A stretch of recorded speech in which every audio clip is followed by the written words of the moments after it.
Let's play.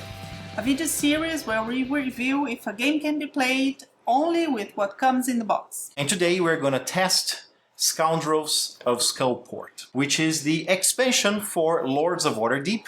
If you watched our previous video, you saw that we promised it. We suggest that you watch that video first, or at least be familiar with Lords of Waterdeep.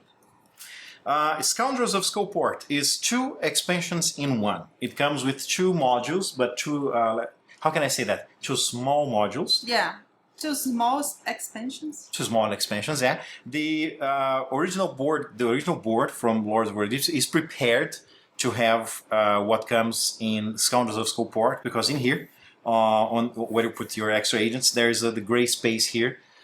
Waiting for the Grey Hands, which is the 6th faction that joins the game. In the expansion, you get 6 more lords, 3 for Skullport and 3 for Undermountain. And the Skullport expansion, the lords are monsters. Yeah, which is fitting if you know the lore of Undermountain or the port of Skullport.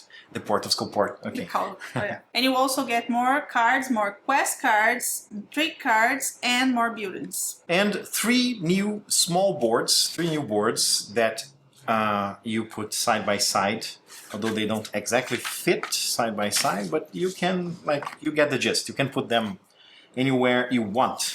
Skullport comes with 2 boards, and Undermountain comes with 1 board. They're just basically more spaces for you to assign your agents and get different things. And Skullport also adds an extra rule: corruption. There are new quests, buildings, and intrigue cards, and spaces that you can assign your agent, and the rewards of these places are better than in the normal game. But like Slaves Markets, for example, yeah.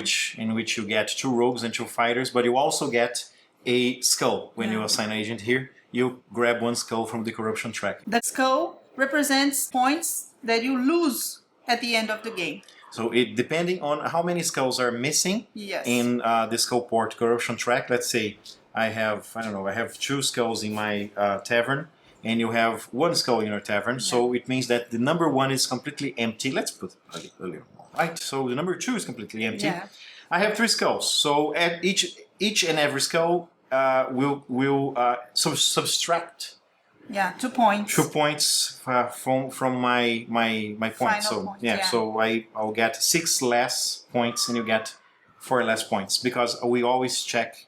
We always look into the empty slot here. So you get a lot of rewards. For example, this building here. Shradden's Excellent Zombies.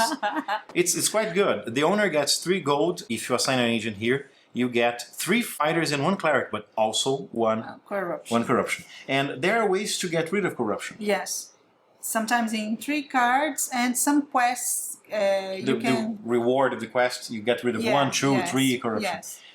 Even some intrigue cards can even give corruption to other players, which is kind of fun.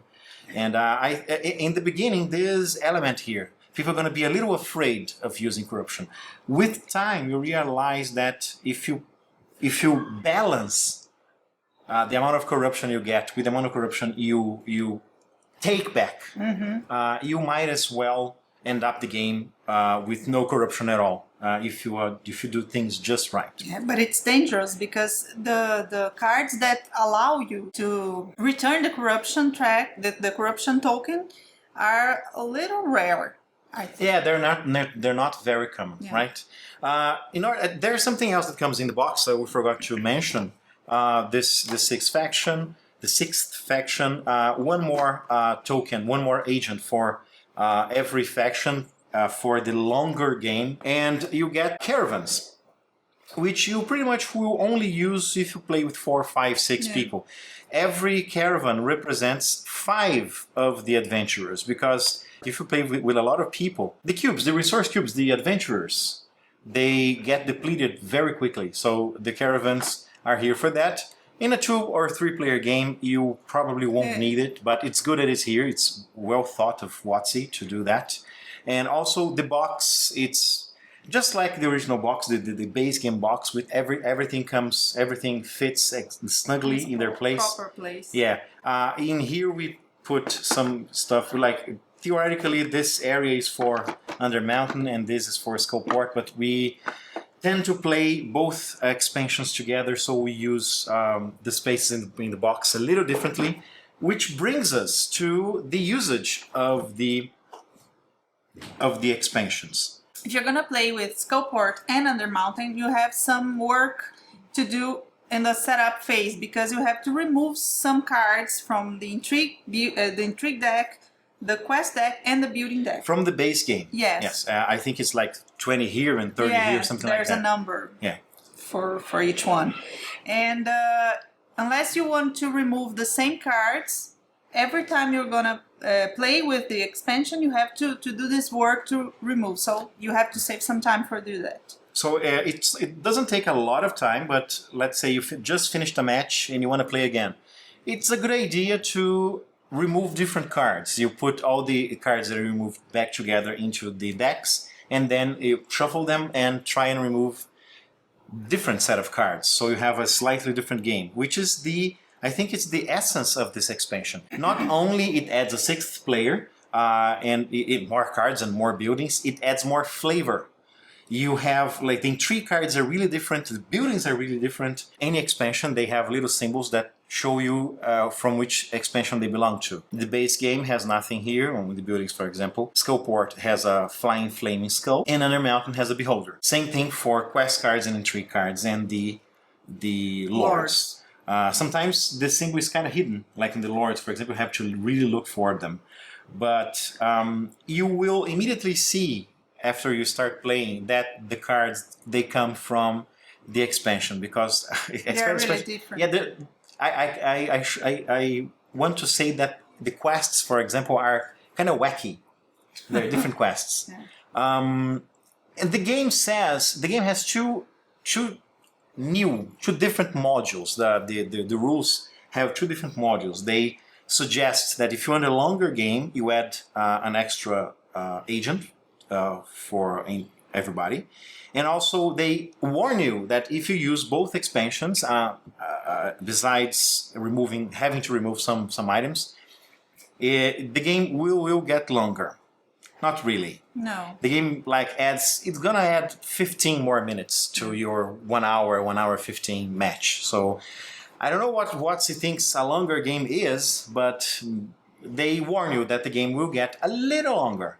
Don't feel daunted by the rules saying that the game is longer. It's just a little bit. The rules book is pretty much on par with the base game. Very well printed, very well stitched together. It doesn't add complexity in the sense of the game gets more difficult. It just adds more stuff. I think there's not much stuff that comes in the box to play with. It adds some more cards, but not a lot of cards. But adds a different flavor for the game. The new cards are really different. The new beauties are really different. Yes. And I personally really liked the corruption track, because I can't see the game being played without the corruption track any longer.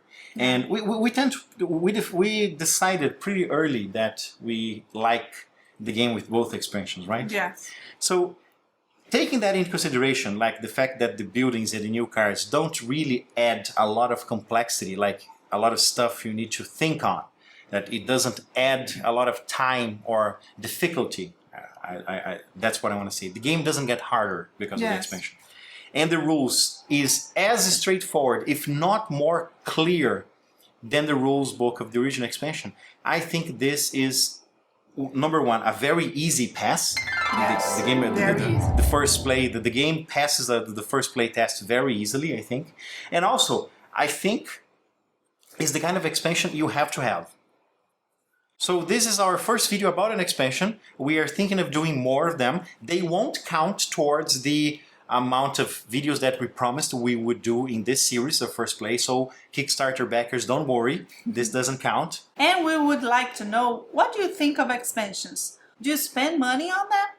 Or would you rather buy new games. So this has been another installment of First Play. If you like what you saw, please give us a thumbs up and subscribe for more videos. Also, don't forget to check out other awesome series that we have here at Gamerati.tv. Not us, other people, but they're just as good as ours. Or better. Yeah. I don't know. You be the judge of that. Yeah. Go there, go give them a thumbs up. Okay, that's enough. I'm Marcelo. I'm Luciana. And we are The Gamerati.